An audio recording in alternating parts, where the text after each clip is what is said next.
ऐसी घटनाएं हुई हैं, ऐसी नीतियां हुई हैं, ऐसी हमारी उपलब्धियां हुई हैं जो हमें पहचाननी चाहिए। और मैं शुरू करता हूं सबसे पहले ये कार्यक्रम जिसके कारण हम सब लोग आज काशी क्यों आए, और यह है G20 का कार्यक्रम।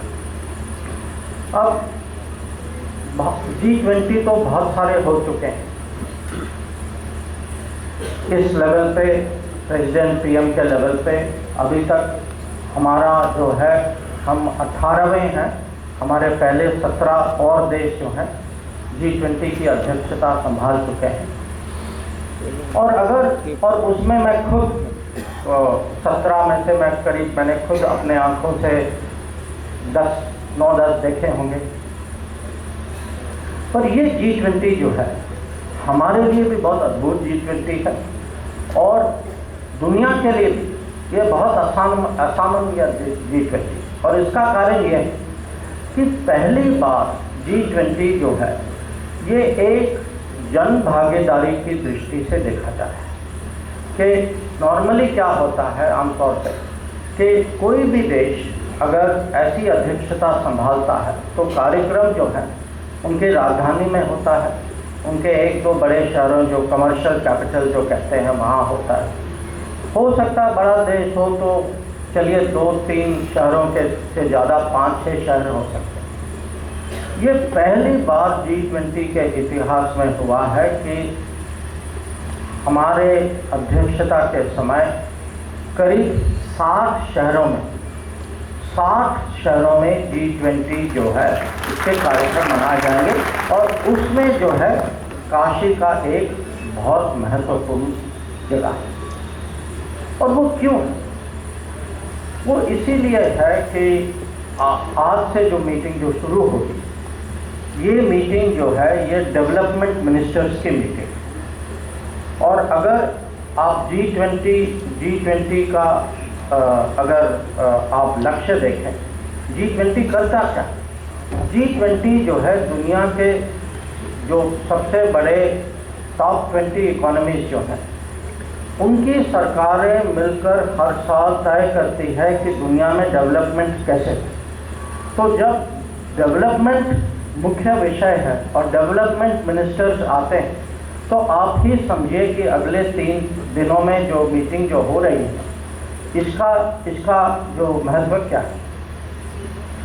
पर यह भी है कि जब प्रधानमंत्री ने ये निर्णय लिया कि हम G20 पूरे देश में जन भागीदारी के रूप में एक उत्सव के रूप में हम लोग मनाएंगे, वो उनकी ये आशा थी, उनकी अपेक्षा थी कि हम इसमें से हम दुनिया को हमारे जो सांस्कृतिक केंद्र जो है भारत के, वहाँ हम दुनिया को ले जाएं। तो ये G20 आप ये नहीं समझिए कि ये सरकारी कार्यक्रम है या कोई अंतर्राष्ट्रीय हम सब लोग मिलकर जो कॉन्फ्रेंस सम्मेलन जो करते हैं, इससे कुछ और ये बहुत बड़ी बात कि ये लोग जो आएंगे, जो काशी आएंगे और जो बाकी जो 7 जगह जो जाएंगे, इन सब के मन में भारत का एक चित्र होगा जब ये वापस जाए। तो आज जब ये सब मेरे साथ गंगा आरती करने जाएंगे, जब ये बैठ के हमारी वहाँ पूरी संस्कृति को एक किस्म से समझेंगे, उसकी अनुभव होगी उसको वो ऑब्जर्व करेंगे। ये हम चाहते हैं कि अपने देश में एक किस्म से भारत की ओर से ये राजदूत बन के जाएं और भारत के बारे में, काशी के बारे में पूरे दुनिया को उसकी विचित्रता, उसकी जो इतिहास, उसकी परंपरा दुनिया के सामने रखें। और जब मैंने कहा कि मैं आपको 9 उदाहरण दूंगा, मैंने इसीलिए यहाँ से शुरू किया। एक तो ये घटनाएं हो रही हैं, पर आप ही समझिए अगर आज नरेंद्र मोदी प्रधानमंत्री नहीं होते, आपको क्या लगता है कि G20 जो है वाराणसी आती क्या? कभी। तो ये मेरा पहला पॉइंट है। अब दूसरा उदाहरण किसी और क्षेत्र में, आप लोगों को याद होगा कि पिछले साल जब यूक्रेन में जब युद्ध शुरू हुआ, हमारे करीब 20,000 विद्यार्थी जो थे वो वहाँ फंस गए और ऑपरेशन गंगा के तहत हम सब लोगों को वापस घर ले आए। कुछ हफ्तों पहले ऐसे ही एक दूसरे देश में, सूडान में, वहाँ आपसी लड़ाई शुरू हुई और उसमें भी करीब हमारे 5,000 नागरिक जो हैं वो लड़ाई के बीच में फंस गए थे। वो अपने रोजगारी के लिए गए थे वहाँ और उनको ऑपरेशन कावेरी के माध्यम से हम घर ले आए। तो ये जो ऑपरेशन जो हैं ये दर्शाता है कि हम जो हैं अपनों की चिंता करते हैं। ये सरकार जो है, कभी मोदी जी का ये बहुत दृढ़ विश्वास है कि कभी भी हमें किसी भी भारतीय नागरिक को जो बाहर देश के बाहर संकट में हो उसको वहाँ छोड़ना नहीं चाहिए। उसको विश्वास होना चाहिए कुछ भी हो भारत सरकार उसको बचाने के लिए आई। और ये ऑपरेशन, और मैं इनका इसीलिए मैं इस पे बल दे रहा हूँ क्योंकि उसी समय यूक्रेन का अगर आप उदाहरण दें, यूक्रेन ने बहुत सारे देश, विकसित देशों अपने नागरिकों को भगवान भरोसे छोड़ दिया, कह दिया था कि भाई आप हो वहाँ, आप फंस गए हो, हम तो कुछ नहीं कर पा रहे हैं, यहाँ युद्ध चल रहा है, तो आप जैसे निकल सकते हैं तो निकल लीजिए। पर हम एक देश थे। अब ये मोदी सरकार की विशेषता देखिए, उनको निकालने के लिए 90 फ्लाइट गए, हर एयरलाइंस का फ्लाइट किया, भारत वायुसेना के जहाज गए। 5 मंत्री जो हैं उनकी ड्यूटी लगाएगी कि आप पड़ोस में रहेंगे और आप डायरेक्टली देखेंगे कि जब तक हमारे लास्ट स्टूडेंट नहीं निकलता आप वहाँ रहेंगे। अब जैसे निकलेंगे उनका देखभाल, क्योंकि ठंड में निकल रहे थे, तो और आप खुद देखेंगे कि जब से बॉर्डर क्रॉस करेंगे आप और प्लेन में नहीं चढ़ेंगे, ये आपकी जिम्मेदारी। तो मैं आपसे दूसरा प्रश्न पूछता हूँ, कोई और सरकार होती, आपको क्या लगता कि 5 मंत्रियों की ड्यूटी लगती वहाँ? जी नहीं। और 90 फ्लाइट चलते और 20,000 विद्यार्थी वापस आ जाते हैं। और ये एक घटना नहीं कि पिछले 9 साल में अगर देखें, जब नेपाल में भूकंप हुआ, जब यमन में लड़ाई हुई, जब श्रीलंका में बारिश के कारण उनको बहुत नुकसान पहुंचाया गया, जब म्यांमार में तूफान हुआ, जब अभी टर्की में जब भूकंप हुआ, तो आप देखिए कि जब भी दुनिया में जो संकटें होती हैं, मोदी सरकार एक तो दुनिया के लिए भला करती है, दुनिया की मदद की ओर कदम उठाती है, पर सबसे ज़्यादा हमारे जो लोग जो बाहर जो जाते हैं, हमारे नागरिक जो जाते हैं, आज उनके मन में है कि भाई किसी की छत्र छाया है, हम बाहर जाएं, टूरिस्ट बन के जाएं, विद्यार्थी हों, रोजगारी के लिए हों, जहाज में जहाज के क्रू हों, कि भारत जो है, भारत की पहुंच जो है वहाँ तक है, कहीं भी हो, कुछ भी संकट आए, हम अपने देश पर विश्वास कर सकते हैं और ये बहुत बड़ी बात है। अब इसका उदाहरण यही जो परिपेक्ष जो है हमें महामारी के समय में भी दिखाई देती है। जब महामारी आई, और अब सब लोग 2020 की याद तो रखते होंगे, उस समय शुरू में किसी को समझ नहीं थी कि इसका कितना गहरा प्रभाव होगा। अब जब तक समझ आई तब तक बॉर्डर बंद होने लग गए, एयरलाइंस का आना जाना रुक गया था और उस समय इतने लोग बाहर फंस गए कि जो भी कुछ लोग 1 हफ्ते के लिए गए वापस नहीं आ पाए, पैसे भी खत्म हो गए, हमारे श्रमिक थे बाहर, बहुत सारी जब फैक्ट्रियां बंद होने लग गई तो उनके मालिकों ने कहा कि आप घर जाइए वापस। हमारे विद्यार्थी थे, हॉस्टलें जो है वो भी बंद हो रही थी। उनको बच्चों को बताया गया कि भाई पूरा देश हम क्लोज कर रहे हैं, हम हॉस्पिटल भी बंद कर रहे हैं, आप तो अपने घर चले जाइए, हमारे यहाँ तो जगह नहीं है आपके लिए। तो उस समय प्रधानमंत्री ने निर्णय किया था कि हम एक वंदे भारत मिशन चलाएंगे और जो भी हमारे लोग दुनिया में जहाँ भी हो, ये हमारा कर्तव्य है, ये हमारा दायित्व है कि हम उनको वापस लाएं। और आप ये याद करिए, दुनिया के इतिहास में आज तक इस संख्या में कि उस को महामारी के समय में करीब 70 लाख नागरिक देश वापस आए वंदे भारत के माध्यम से। और जब वैक्सीनेशन का समय आया तो वही दुनिया, अब उस समय क्योंकि प्रधानमंत्री की छवि भी थी तो बहुत सारे देश जो हैं उन्होंने हमारी सहायता की।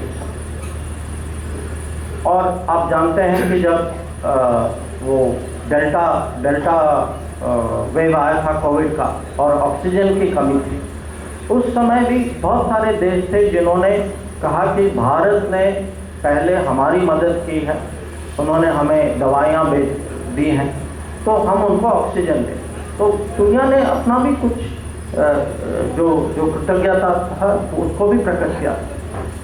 पर जब वैक्सीन बने थे उस समय हम जब दुनिया की हालत देख रहे थे, दुनिया के करीब 200 देश, 195 197 ऐसे कुछ संख्या, इन 200 देशों में से करीब 100 देश थे जिनको कोई माने अपेक्षा नहीं थी कि उनके यहाँ वैक्सीन पहुँचे, क्योंकि वैक्सीन जो है ज़्यादातर विकसित देशों ने कब्जा कर रखा था, उत्पादन नहीं हो रहा था। उनके मन में था कि जब तक हमारे यहाँ वैक्सीनेशन ख़त्म नहीं होता तो हम दूसरों को वैक्सीन क्यों दें। तो जब मोदी जी ने दुनिया देखी और कहा कि भाई 100 देश ऐसे और हैं, ये विकासशील देश है, तो ये अन्याय है कि ऐसे देश जो हैं इनके लिए कुछ नहीं किया। तो उन्होंने ये निर्णय लिया कि हम वैक्सीन मैत्री अब चलाएं, और वैक्सीन मैत्री के माध्यम से हमने करीब 100 देशों को वैक्सीन पहुंचाई। तो मैं आपको बताना चाहता हूँ कि आज जब हम जहाँ भी हम जाते हैं, आपने कुछ ही दिन पहले देखा होगा कि प्रधानमंत्री जी पैसिफिक आइलैंड गए और वहाँ के प्रधानमंत्री उन्होंने उनको बहुत ही आदर सम्मान के साथ स्वागत किया। और ऐसा स्वागत एक प्रधानमंत्री की ओर से दूसरे प्रधानमंत्री को आज तक मैंने कभी नहीं देखा। और मुझे 45 साल हुए हैं विदेश नीति करते हैं, 45 साल में मैंने ऐसा दृश्य कभी नहीं देखा जैसे मोदी जी का वहाँ स्वागत हुआ। और जिस तरीके से स्वागत, जिस भावनाओं के साथ स्वागत हुआ, और ये इसीलिए हुआ क्योंकि अभी दुनिया में लगता है कि कोई भी संकट, कम से कम भारत तो है, मोदी जी तो हैं। भारत की अगर क्षमता है तो दुनिया पहचानती है कि वो क्षमता जो है भारत, बल्कि अपने नागरिक का देखें, पर भारत कभी दुनिया को भूलता नहीं कि भारत के मन में है कि सचमुच दुनिया, जब हम कहते हैं वसुधैव कुटुंबकम, ये कहने की बात नहीं, ये अंदर एक भावना है और ये बहुत पुरानी सोच है भारत की। तो आज जैसे मैं आपको कहता हूँ कि अगर मोदी जी नहीं होते, अगर ये सरकार नहीं होती, आपको क्या लगता कि वो विद्यार्थी यूक्रेन से इस तरीके से निकलते? वैसे ही दुनिया भी सोच रही, अगर मोदी जी नहीं होते हमें वैक्सीन कहाँ से मिलती?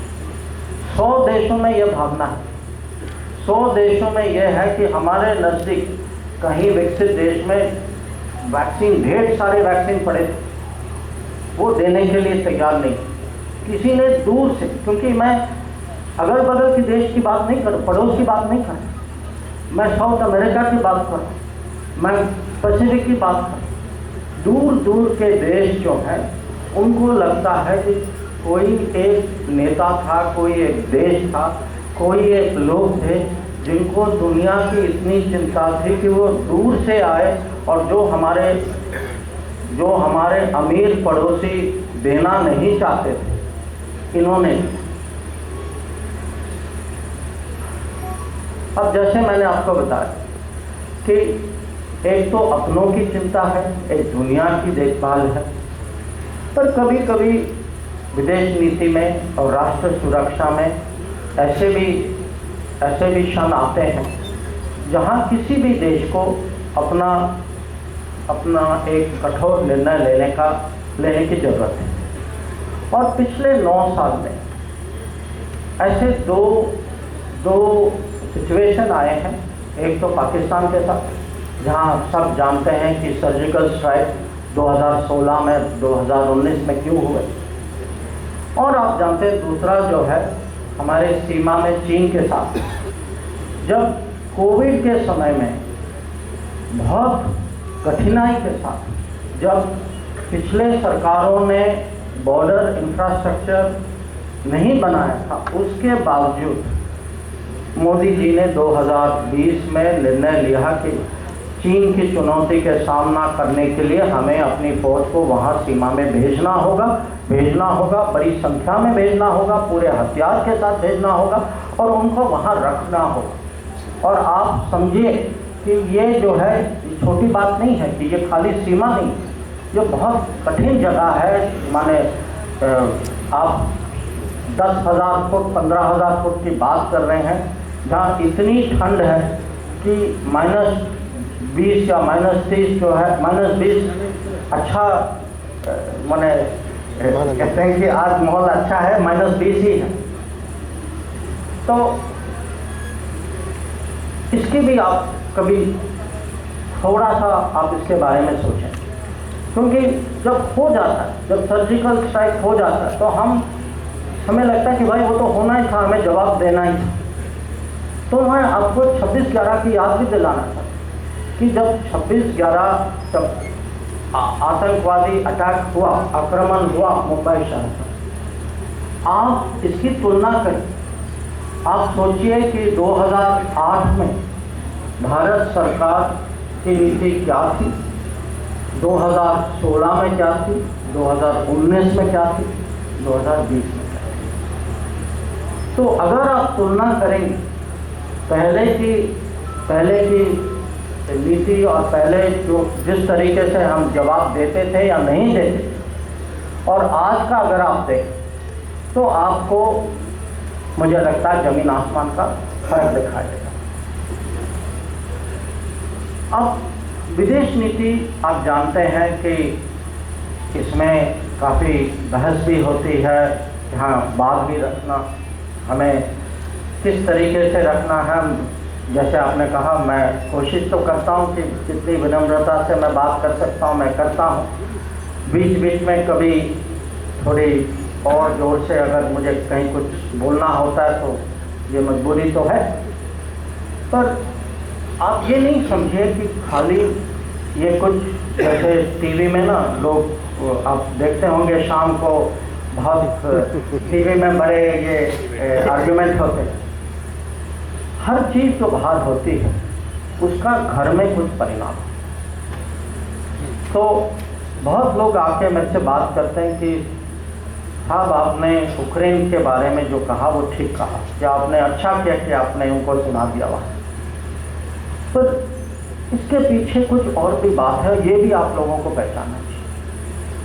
अगर हम उस समय, क्योंकि हम बहुत दबाव में थे, हम उस दबाव में थे कि दूसरे देश हमें बताएंगे कि हम किससे तेल खरीदें और किससे नहीं खरीदें, और उसका असर ये होता कि वो भी ये डिसाइड करते कि किस भाग पे ले, कितने पे लें, किससे लें।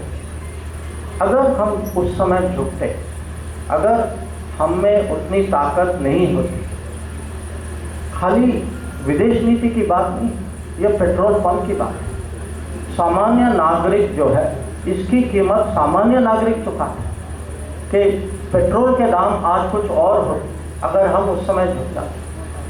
तो कभी कभी जब लोग कहते हैं मुझे कि आप बाहर जाकर भारत की बात रखते हैं, मैं इसीलिए रख पाता हूँ क्योंकि मोदी जी जब आदेश देते हैं, उनके लिए इस विषय पर मुझे बहुत स्पष्ट रूप से उन्होंने कहा कि इंडियन कंज्यूमर कम्स फर्स्ट। अब बाकी जो आपको करना आप करें, पर आप रखिए कि आपका बेसिक ड्यूटी जो वो अपने लोगों को, आपको चिंता करनी चाहिए तो सबसे पहले अपने देश की चिंता करिए।